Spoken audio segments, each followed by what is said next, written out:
Hello, and welcome to episode 37 of Board Game Blitz, a proud member of the Dice Tower Network and a podcast about all things board games that you can listen to in less time than it takes to wait for paint to dry. This week, we're talking about art.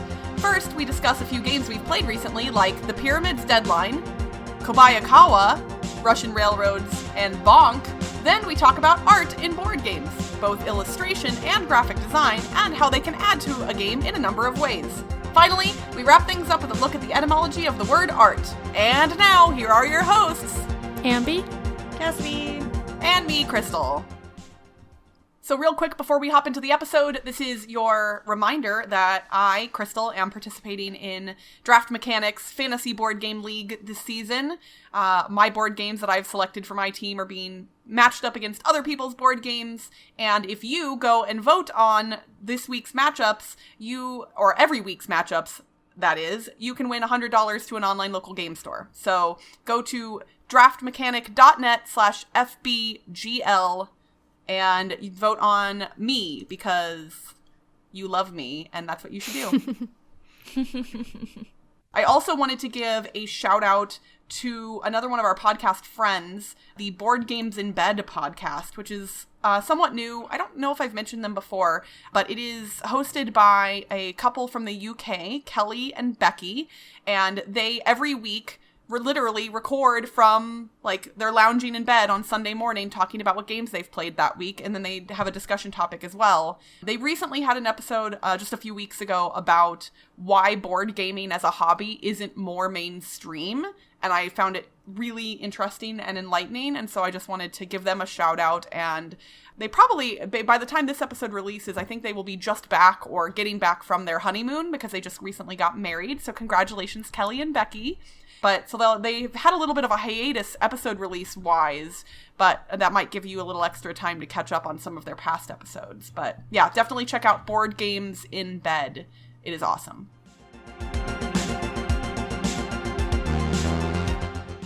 So I bought a bunch of Oink games at Gen Con because Oink Games was at Gen Con. And for the first time! I also bought a bunch of Oink games at Gen Con. Yes. So now I have some new Oink games that I'm liking a lot. Two of them are The Pyramid's Deadline and Kobayakawa. The Pyramid's Deadline, actually both of these are by Jun Sasaki. The Pyramid's Deadline is 2 to 6 players and it lasts around 20 minutes. It was published in 2016.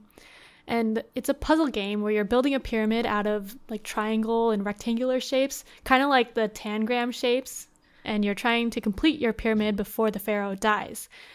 And the way you get the pieces to build the pyramid is by drafting dice.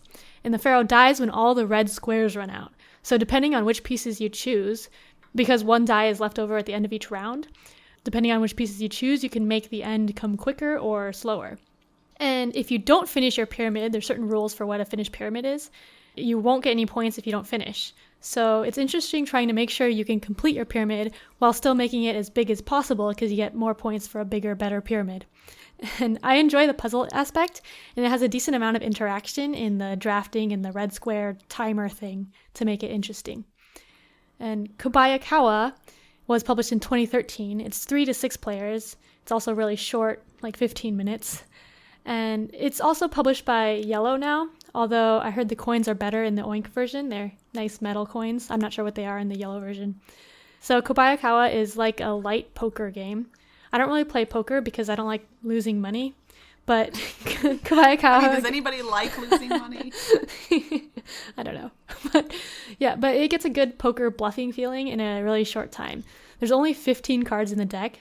They're numbered 1 to 15, and each player has a card, and there's a face-up card in the middle. So everyone gets one turn to either draw a card and discard one, or replace the card in the middle with the top card from the deck. Then if you want to stay in, you bet a chip, and whoever has the highest number wins. But whoever has the lowest card gets to add their number to the card in the middle first. So I like it because it's simple, and in poker, one thing I don't like is deciding how much to bet, and like raising multiple hands stresses me out. So I like how Kobayakawa is a set amount, and you're either in or out. It's very simple. But you still get like the bluffing feeling because you're wondering what people could have depending on what they did on their turn. Because maybe they replace the middle card because they have a high card, or they discarded a high card, so maybe they have a low card and they're going for the bonus. So I really like both of those Oink games, The Pyramid's Deadline and Kobayakawa. Those are two I actually didn't pick up. Oh, no. So it was nice to hear about them. I think Ambie and I switched roles and are recently played this week. I'm going to be talking about Russian Railroads, where not technically 18xx is still on the heavier end of what I typically play. Russian Railroads had its US release by Z-Man Games in 2013. It does appear to be out of print, but it is available to play online through Board Game Arena and Yucata. It's 2 to 4 players in about an hour and a half to 2 hours. So this is definitely on the heavier end of my medium heavy Euro loving business. In Russian Railroads, players are competing in a race to build the largest and most advanced railway network. The basic idea is you're using available workers to build track, purchase more powerful locomotives that can navigate your tracks, and hire engineers and build factories to help you move your game along.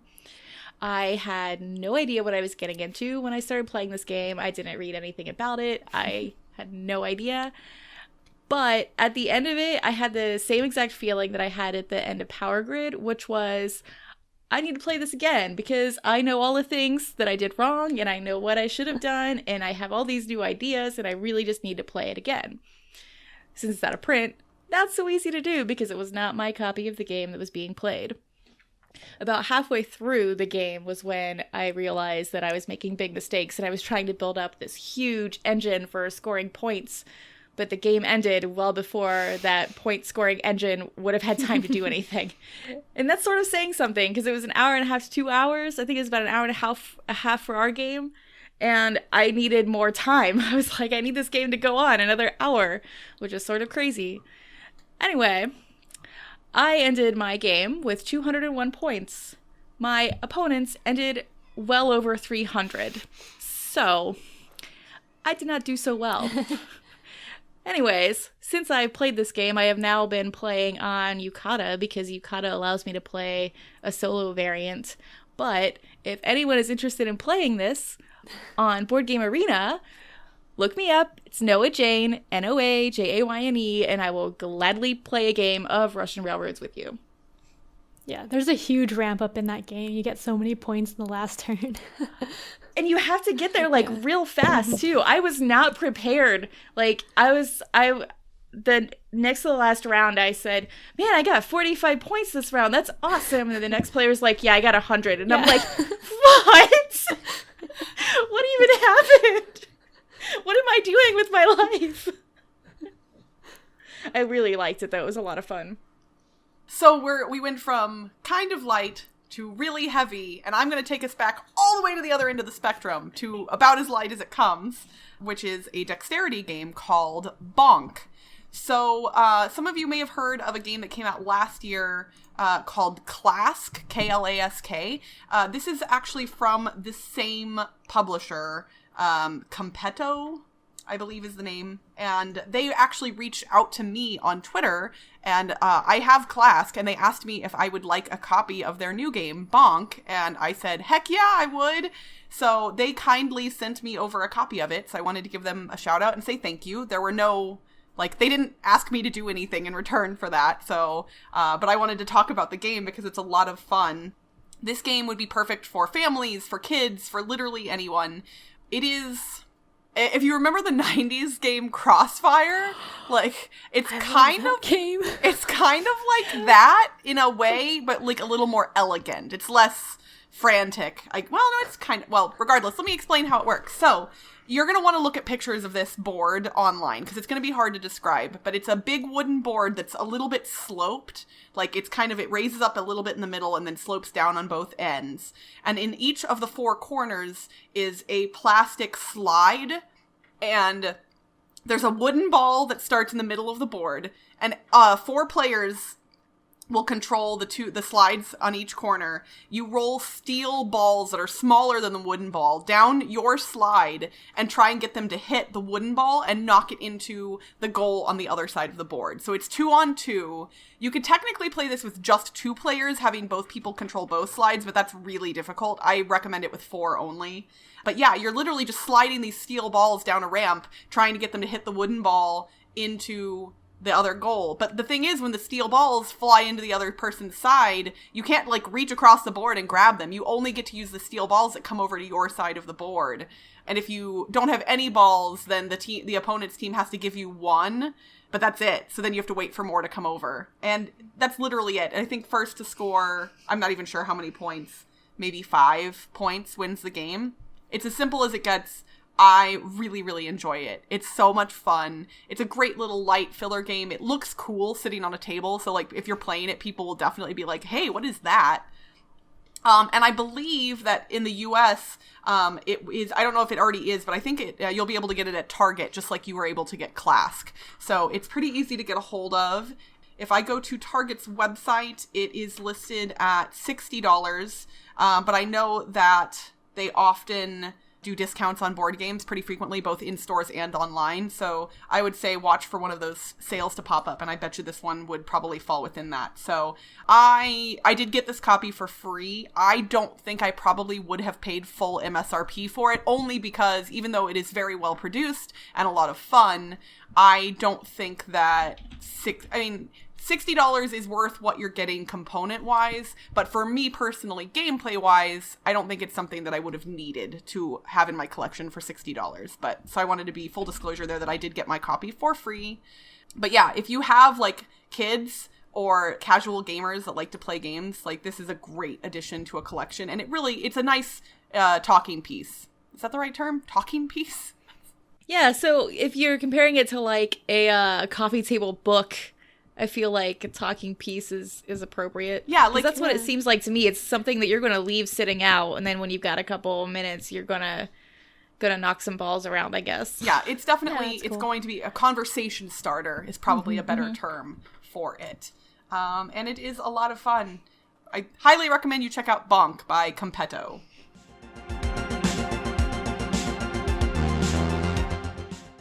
For this week's thematic segment, we wanted to take a look at art in board games. So we figured we could talk about some of our favorite board game art, why art is important in board games, and some other cool things about it.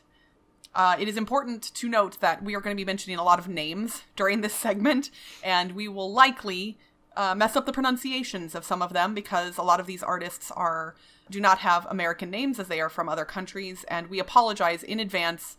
We're going to try and pronounce them as best we can, but we will probably get some of them wrong. And it is also a cool fun fact. There are over 16,000 listings on Board Game Geek under the category of artists. So that is pretty awesome. And Board Game Geek, while I would imagine is pretty inclusive of just about everybody, there are a lot of uncredited artists for a lot of games. So there's definitely more than that have made art for games. So it's clearly something that's very important in gaming to some degree. What are your guys' thoughts on the importance of art in a board game? Well, for me, art is not needed to make a good board game, but it's always a nice addition to have it. So, like, one of my favorite games is Dungeon Petz, and there are a lot of cool details in the art there. So when you're playing, like, the game is good and you're playing the game, and then you notice all these details in the art that's like make it really cool. For example, there's different cards that the pets use that, like, one is for hunger, one's for like they're angry, and on the backs of the cards they have this generic pet art. And then on the one for hungry, he's like eating something, and the one for angry, he looks angry. So I thought that was really cool because I didn't notice that until my second or third play because it's just such a subtle detail. And so that Dungeon Petz artist, David Cochard, is my favorite artist because of that. But it's not needed in a game because, like, I play a lot of 18xx games too, and those don't have good art. But it's a nice addition to games, I think.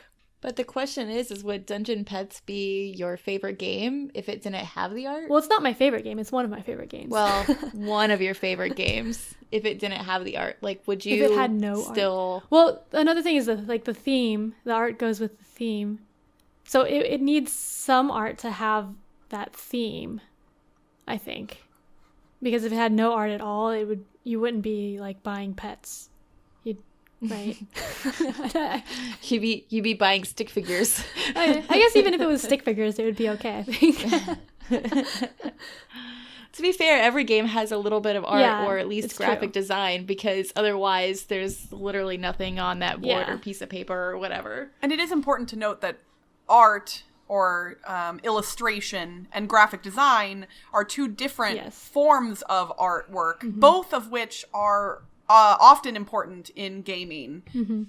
Because while some artists do both illustration and graphic design, not all artists do both. So, Ambie, kind of similar to what you were saying with Dungeon Petz, I tend to appreciate the little details in games that technically don't add to the gameplay itself or the mechanics, but just kind of are fun little surprises. Like in Kingdomino, the tiles could literally be single colors for some of the land types.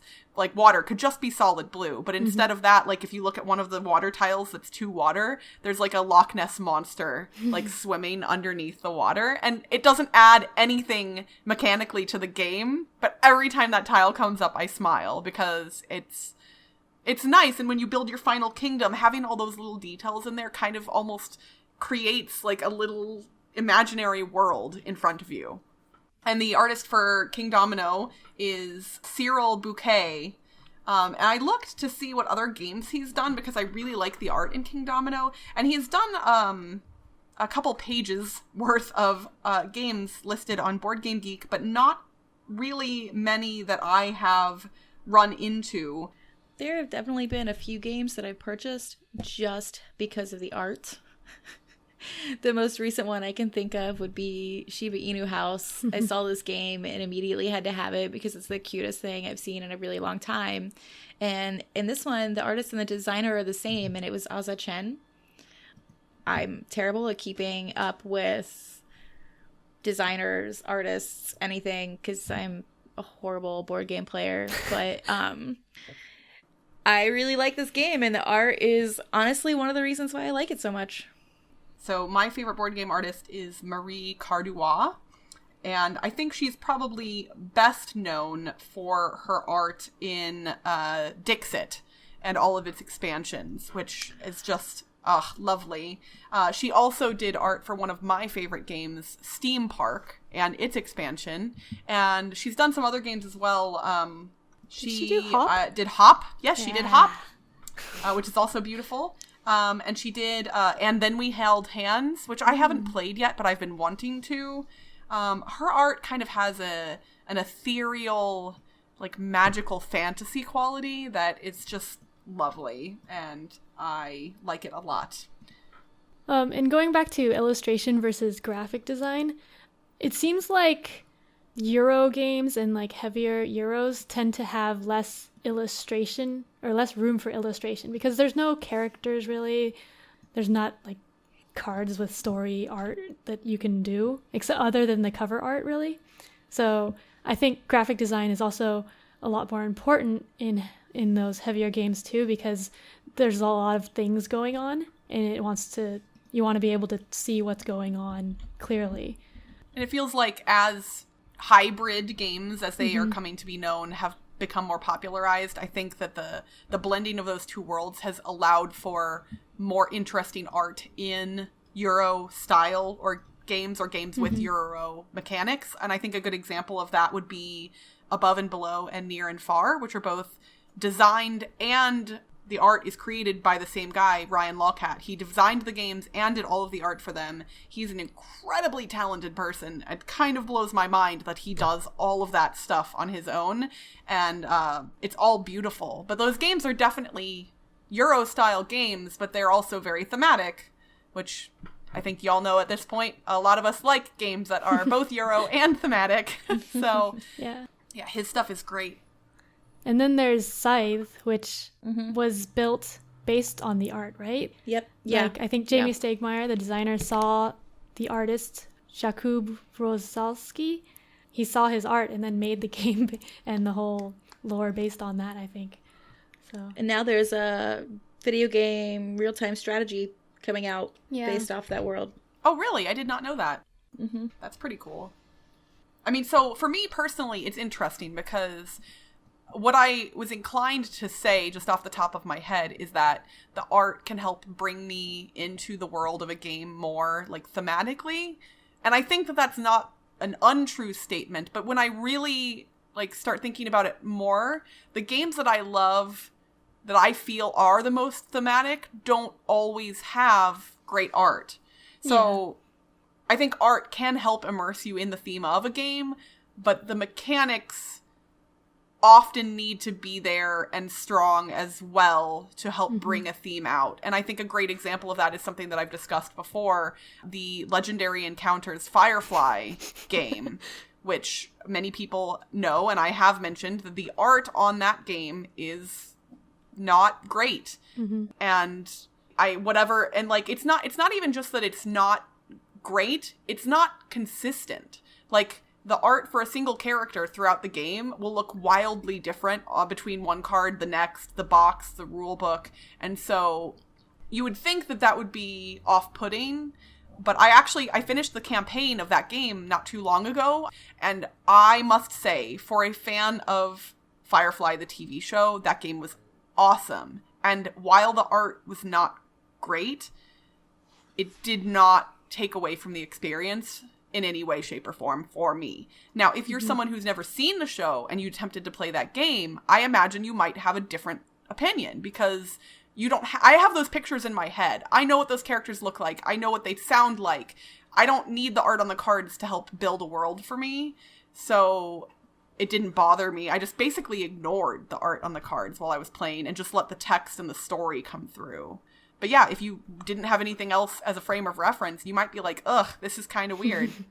I had mentioned that game before when I was early in the campaign, and I did finish it, and I did really, really love it. So it has problems. It's not perfect, but I would recommend it for fans, hardcore fans of Firefly. It is probably one of the most thematic Firefly-like experiences that you're ever to get in a box.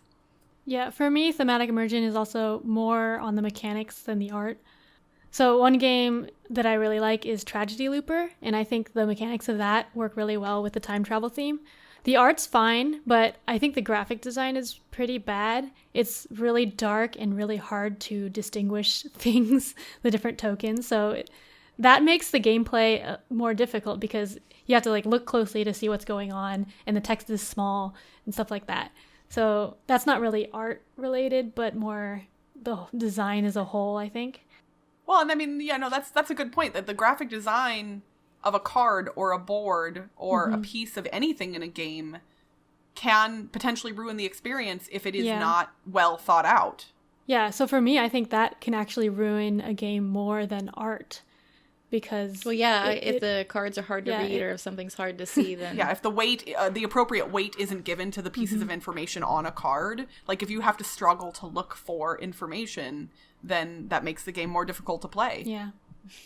And on that note, iconography. Some games have great iconography. Yeah. Other games, I have to reference the rulebook every single time I see something because I have no idea what it's trying to say to me. Mm-hmm. I would imagine, and again, this is speculation on my part, but as more games come out every year, which is still a trend that is occurring, I think that publishers are probably learning that if they want their games to get noticed on a shelf at a store or even online, there has to be something striking about them.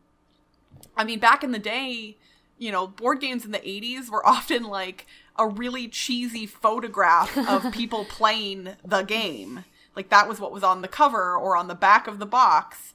And it didn't look like that you were really trying to sell the game with the artwork on the box, at least. And now I think people are kind of trying to make the box look enticing, make it, ooh, what is this? Like even something as simple as Tokaido, where the side of the box is almost plain white with just the words, but it's so clean and elegant looking. You're like, what is this? I'd like to know more about that. Mm-hmm. Another good example of that is Abyss, where the box is just the giant like monster face. Like that really drew me to that game. Yeah, I know people were talking about that box cover before the game even released. People didn't even know what the game was about, but they were like, this looks interesting. And really, if you think about it, a picture of a face in theory, not so interesting. Right, really not. But because it was different, I think that's what is important to note, is like you want to differentiate whatever you were putting out there from what's going to be sitting nearby and make it stand out in some way. And that could be with something simple or something elegant or something complex. It could be a bunch of different things. I think the big thing with that is it didn't even have the name of the game on the top of the box. It was just on the side. Like, it's literally just the face. There's no words or anything on the top of that box. Yeah, that definitely makes you go, wait, what is that? And now if you picked it up, now you're one step closer to taking it to the cash register. So yeah, I think if I had to summarize our thoughts, it feels like art is not necessary to make a good game, but art is often a very wonderful part of many games, both thematically and aesthetically. And I, for one, am very, very happy that more board game publishers seem to be paying more attention to the art and graphic design that goes into their games, because I think that it makes the experiences better overall, at least for me. What would you guys say? Yeah, I would agree with that. Yeah. I think I'm kind of, I don't know, like, since I'm a writer by trade, which is a form of art, but just different, like, I'm definitely a fan of people who create art getting paid to do art. Because, you know, for a long time, writers and artists have been kind of underutilized or neglected or not appreciated for what they're doing, because people who don't make art tend to not realize the inherent value of it. And, you know, it's just like, oh, well, why can't you just make me a drawing of a thing? Why can't you just, it'll only take you 15 minutes to do this thing. And it's like, well, yes, but the training and the schooling and the experience that has gotten them to the point where they can do that is worth something. I was asked once how much it would cost to have me make a blanket for someone since I crochet. And I told them my price. And they were not pleased.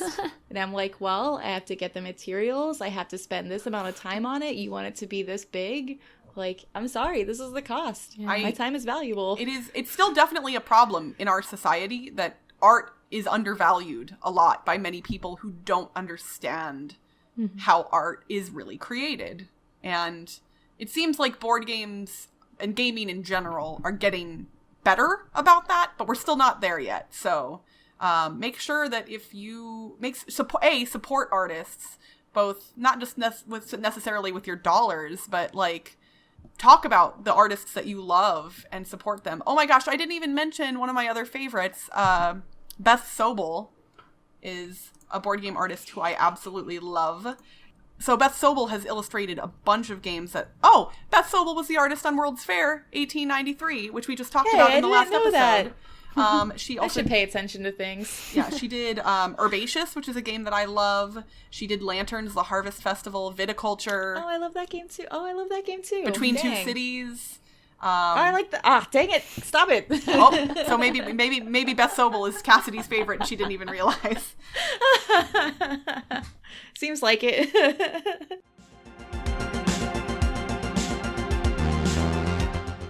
For this week's etymology segment, I'm keeping things simple and looking at the history of the word art.